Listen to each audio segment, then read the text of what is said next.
Hello, നല്ല നമസ്കാരം. ജസ്റ്റിൽ John സംവിധാനം ചെയ്ത കറ എന്ന് പറയുന്ന മലയാളം ഷോർട്ട് മൂവി ക്രിസ്മസ് ദിനത്തിൽ യൂട്യൂബിൽ റിലീസായിട്ടുണ്ട്. കാണാൻ താല്പര്യമുള്ളവർ കാണുക. ഒറ്റവാക്കിൽ പറഞ്ഞാൽ മനുഷ്യൻ്റെ സങ്കീർണതകളെയും പ്രതികാരത്തിൻ്റെ തീക്ഷ്ണതയും വളരെയധികം ലളിതവും എന്നാൽ അത്രമേൽ ആഴത്തിൽ അവതരിപ്പിച്ച ഒരു മികച്ച സൃഷ്ടിയാണ് കറ എന്ന് എനിക്ക് ഒറ്റവാക്കിൽ പറയാൻ സാധിക്കും. ഇതിൻ്റെ റിവ്യൂ എന്നുള്ള നിലയ്ക്കല്ല ഞാൻ ഇതിനെ പറയുന്നത്. ഒരു ക്രിഡിലം സൈക്കോളജിക്കൽ ത്രില്ലർ അനുഭവമാണ് എനിക്ക് ഈ ഷോർട്ട് മൂവി നൽകിയിട്ടുള്ളത്. തൻ്റെ മകളെ നഷ്ടപ്പെടുന്ന ഒരു അമ്മ നീർന്ന ഓർമ്മകളിലൂടെ അവൾ നടത്തുന്ന അപ്രതീക്ഷിതമായിട്ടുള്ള പ്രതികാരത്തിലൂടെയാണ് സിനിമ സഞ്ചരിക്കുന്നത്. അവൾ ഡോക്ടർ ആൻ്റണിയുമായിട്ട് നടത്തുന്ന സംഭാഷണത്തിലൂടെ അനാവരണം ചെയ്യപ്പെടുന്ന കഥ ശരിക്ക് തുടക്കം മുതൽ അവസാനം വരെ ഒരു നല്ലൊരു ആകാംക്ഷയുടെ മുൾമുനയിൽ നിർത്തുവാൻ വേണ്ടി സാധിച്ചിട്ടുണ്ട്. ഇതിൻ്റെ അഭിനയത്തിൻ്റെ കാര്യത്തിൽ അർച്ചനയും അതോടൊപ്പം തന്നെ ഡോക്ടർ ആൻ്റണിയും വളരെ ഗംഭീരമായിട്ട് പെർഫോം ചെയ്തിട്ടുണ്ട്. അർച്ചനയുടെ പ്രകടനം ശരിക്ക് പറഞ്ഞു കഴിഞ്ഞാൽ ഒരു എന്താ പറയുക, ഭയപ്പെടുത്തൽ, ഒരു ഹൊററിക് എന്താ അതിന് പ്രത്യേകിച്ച് പറയേണ്ടതെന്ന് എനിക്കറിയില്ല. ആകാംക്ഷയാണോ അല്ലെങ്കിൽ പ്രതികാരമാണോ അല്ലെങ്കിൽ അനുകമ്പയാണോ അല്ലെങ്കിൽ വാത്സല്യമാണോ, അങ്ങനെയുള്ള ഒരുപാട് മൊമെൻറ്റുകൾ കുറച്ച് സമയത്തിനുള്ളിൽ, വെറും 10 മിനിറ്റിന് താഴെ മാത്രമേ ഈ സിനിമയുള്ളൂ, അതിനകത്ത് തന്നെ ഇതിനെ വളരെ ഗംഭീരമായിട്ട് നമ്മളിലേക്ക് ഡെലിവറി ചെയ്യാൻ വേണ്ടി ആ ഒരു അർച്ചന എന്ന് പറയുന്ന കഥാപാത്രത്തിന് കഴിയുന്നുണ്ട്. അതോടൊപ്പം തന്നെ വളരെ നിഗൂഢമായിട്ടുള്ള ഒരു മൈൻഡ് സെറ്റ് നമുക്ക് നൽകാൻ വേണ്ടി ഡോക്ടർ ആൻ്റണിക്കും സാധിക്കുന്നുണ്ട്.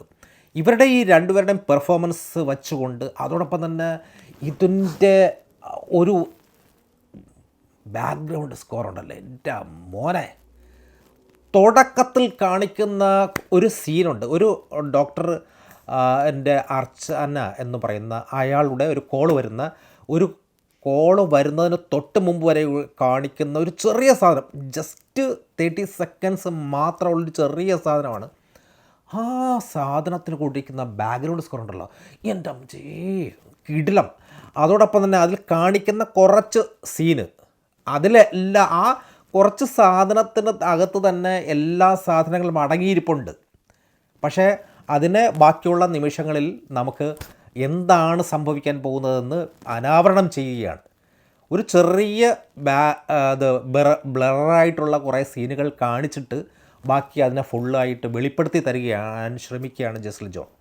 ഡോക്ടർ അനു, അതോടൊപ്പം തന്നെ അർച്ചന, ഡോക്ടർ ആൻ്റണി, അതോടൊപ്പം തന്നെ ഒരു ബൈക്ക് യാത്രക്കാരൻ അല്ലെങ്കിൽ ഒരു സൈക്കിൾ യാത്രക്കാരൻ, അങ്ങനെയുള്ള കുറച്ച് കഥാപാത്രങ്ങൾ മാത്രമാണ് ഈ സിനിമയ്ക്കകത്തുള്ളത്.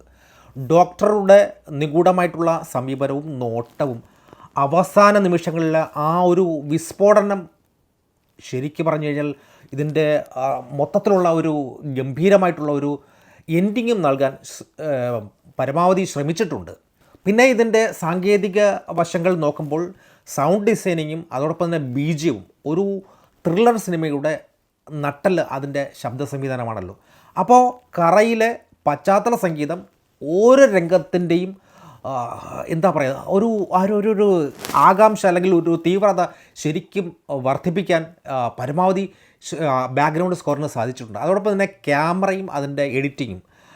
പിന്നെ അവസാനം എനിക്ക് തോന്നിയിട്ടുള്ള ചില കാര്യങ്ങൾ എന്ന് പറയുന്നത്, അർച്ചനയുടെ മാനസികാവസ്ഥയെ ഒപ്പിയെടുക്കുന്നതിൽ ശരിക്കും പറഞ്ഞാൽ ക്യാമറ നല്ല ഗംഭീരമായിട്ട് ചലിപ്പിക്കാൻ ശ്രമിച്ചിട്ടുണ്ട്. അതോടൊപ്പം തന്നെ ഇതിൻ്റെ നെഗറ്റീവ് ഭാഗത്തിൽ വരുമ്പോൾ എനിക്ക് രണ്ട് നെഗറ്റീവാണ് എനിക്ക് ഇതിൽ തോന്നിയിട്ടുള്ളത്. ഒന്നെന്ന് പറയുന്നത് ഓവർലാപ്പ് എനിക്ക് തോന്നി, രണ്ടിടത്ത് എനിക്ക് ഓവർലാപ്പ് തോന്നിയിട്ടുണ്ട്. അതോടൊപ്പം തന്നെ ലാസ്റ്റിൽ ആ വിസ്ഫോടനം അല്പം കൂടി ഗംഭീരമാക്കാമായിരുന്നു. അതിൻ്റെ എഡിറ്റിങ്ങിൽ എന്തോ സംഭവിച്ചിട്ടുണ്ട്. അത് ഞാൻ സെക്കൻഡ് ടൈം കാണുമ്പോൾ സ്വല്പം കൂടി ഡീറ്റെയിൽ ആയിട്ട് എനിക്ക് പറയാൻ പറ്റുമായിരിക്കും. പക്ഷേ ഒറ്റ പ്രാവശ്യം കണ്ടപ്പോൾ തന്നെ എനിക്ക് പെട്ടെന്ന് അങ്ങനെ ആ ഒരു തോന്നി. ഈ ഒരു 2 നെഗറ്റീവ് മാത്രമാണ് എനിക്ക് തോന്നിയിട്ടുള്ളത്. ബാക്കി എല്ലാ കാര്യങ്ങളിലും ഗംഭീരമായിട്ട്, ക്യാമറ ആയിക്കോട്ടെ, എഡിറ്റിംഗ് ആയിക്കോട്ടെ, അതോടൊപ്പം തന്നെ ബാക്ക്ഗ്രൗണ്ട് സ്കോർ ആയിക്കോട്ടെ, എല്ലാം വളരെ ഗംഭീരമായിട്ട് തന്നെ വർക്ക് ചെയ്തിട്ടുണ്ട്. കാരണം ഇവിടെ ഒരുപാട് ചവർ കണക്ക് ഒരുപാട് പിന്നെ ഷോർട്ട് മൂവികൾ ഇറങ്ങുന്നുണ്ട്. 1 മണിക്കൂർ, അരമണിക്കൂറും 3/4 മണിക്കൂറും ഒക്കെ വെച്ചുകൊണ്ട് ഇറങ്ങുന്നുണ്ട്.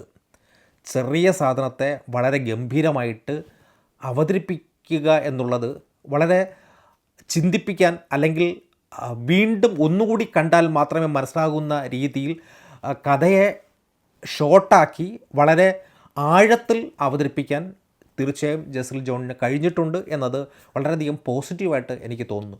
ഒരിക്കലും ഷോർട്ട് മൂവി എന്ന് പറയുന്നത് തട്ടിക്കൂട്ട് സാധനങ്ങളല്ല. ഗംഭീരമായിട്ട് ഒരു സിനിമാറ്റിക് അനുഭവം നൽകാൻ വേണ്ടി തീർച്ചയായും കറ എന്ന് പറയുന്ന ഈ ഷോർട്ട് മൂവിക്ക് കഴിഞ്ഞിട്ടുണ്ട്. അതോടൊപ്പം തന്നെ ഇതിൻ്റെ ടൈറ്റിൽ സാധനം ഒന്ന് ശ്രദ്ധിച്ചാൽ തന്നെ മനസ്സിലാകും. അതിൽ തന്നെ ഒരുപാട് നിഗൂഢതകൾ മറഞ്ഞിരിക്കുന്നതായിട്ട് എനിക്ക് തോന്നി. കാരണം അതിൽ ഒരു പെൺകുഞ്ഞ് റാ എന്ന് പറയുന്ന അതിനകത്തിലൂടെ ഇങ്ങനെ നടന്നു പോകുന്നതായിട്ട് കാണുന്നുണ്ട്. അതിന് ചുറ്റിലും രക്തം ഇങ്ങനെ തളം കെട്ടി കിടക്കുന്നുണ്ട്. അതിൽ പലരുടെയും കാലുകൾ ആ രക്തത്തിൽ ചവിട്ടി നിൽക്കുന്നതായിട്ടും കാണാൻ സാധിക്കുന്നുണ്ട്. അപ്പോൾ അതിൽ എന്തൊക്കെ ഉണ്ട് എന്ന് ആ ഫസ്റ്റ് വ്യൂവിൽ തന്നെ, അല്ലെങ്കിൽ നമ്മുടെ ആദ്യത്തെ ഒരു കാഴ്ചയിൽ തന്നെ നമുക്ക് എന്തൊക്കെയോ ഉണ്ട് എന്ന് ഒരു അനുഭവം നൽകുന്ന ഒരു സാധനമാണ്. കിടിലം സാധനമാണ്. കാണുന്നത് ഒരിക്കലും നഷ്ടമാവില്ല എന്ന് ഉറപ്പിച്ച് പറയാം. ഒരുപാട് ചവർ സാധനങ്ങളുടെ ഇടയിൽ നല്ലൊരു സാധനം എന്ന് മാത്രമേ എനിക്ക് പറയാനുള്ളൂ. Okay, thank you.